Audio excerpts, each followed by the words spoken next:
Kung sino pa yung may kasalanan, sila pa yung nagagalit. Kakaiba na talaga ang mundo ngayon. Naputulan na nga kami ng wifi mga kamoma. Hindi dahil hindi kami nakapagbayad, kundi pinutulan kami ni Gomdori. At ayan, kitang-kita naman yung ebidensya. O diba?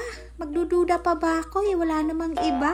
Yun nga lang mga kamoma, sobrang bilis niya talaga nagtatampo. Kaya ayan, sinusuyo na ng kanyang ate, nandun na sa ilalim ng bed. At syempre ayaw din naman natin na magtatampo yung mga anak nating apat ang paano. Kaya lahat gagawin natin para makuha ulit natin yung loob nila. At habang kinukuha nga namin ang loob ni Gomdori, at eto naman si Daddy Yowa at si Mochi, panay naman ang laro nila. Ay naku, napakahirap din talaga nilang suyuin. Para nga naman talaga silang mga baby mga kamoma.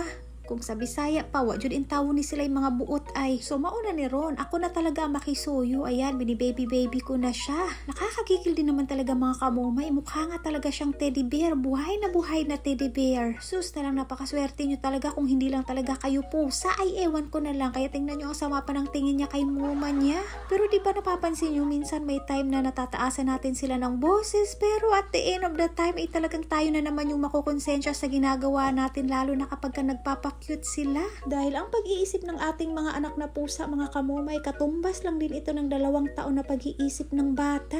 E di mas lalo na itong mga kitten ko, baby pa rin yung pag-iisip nila. Hindi na nga talaga mapipigilan ang paglaki nila mga kamoma. Ay dalagitan na itong mga apo ni mama, tsaka magbibinata na din. I-check naman natin dito sa kabilang kwarto itong mga anak ko na nandito tumatambay mga kamoma. Napakasarap talaga ng tulog ni Ate Sito. Nakakaawa nga talaga itong mga kamoma dahil lagi nga siyang inaaway ni Mami Bada. Tingnan nyo, nagdurubing na naman tong maldita ay. Salig lagi din tawo ni siya kay pertirabang gwapahan niya. Buti na lang din hindi niya pinagtititripan si Bebang. At ayan si Kuya Siwa naman may sariling mundo. Alam nyo ba ito si Daddy Yowo? Lagi niya din kinakampihan yan si Mami Bada. Tinotolerate niya yung mga ginagawa ni Mami Bada. Sa bagay, may relasyon nga silang dalawa, no? Kahit sino naman, syempre kakampihan niya talaga yung karelasyon niya. At eto naman si Tita Miyong panay na lang ang tingin niya sa mga naglalaro mga kamoma at hinahayaan niya na lang sila maglalaro. May sarili kasing mundo yan si Tita Miyong mga kamoma. Naglalaro yan siya mag-isa sa hating gabi kapag wala na itong ibang mga kapwa niyang pusa. So heto na nga for the next day. Sabi ko lalabas nga kami ni Apa at kami magde-date ulit.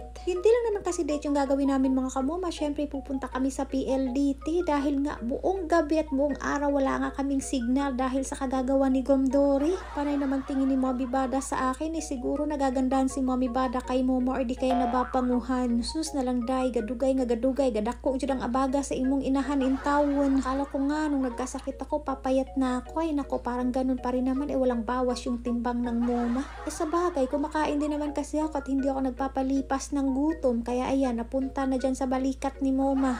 Pero anyway, that's life talaga, no? Hindi talaga natin maiwasan na may mga trouble, may mga trials na dumadating sa buhay natin. So life is not perfect. At aalis na nga kami mga kamoma at heto na parang nagwawala na nga si Gomdori dito. Tingnan nyo kung ano na nangyari dito sa higaan namin. Napakaganda na talaga ng mga design. Pero kahit nasisira na nila yan mga kamoma at nagkakaroon ng design, so ayos na ayos lang din yan para sa atin. Walang ka-problema.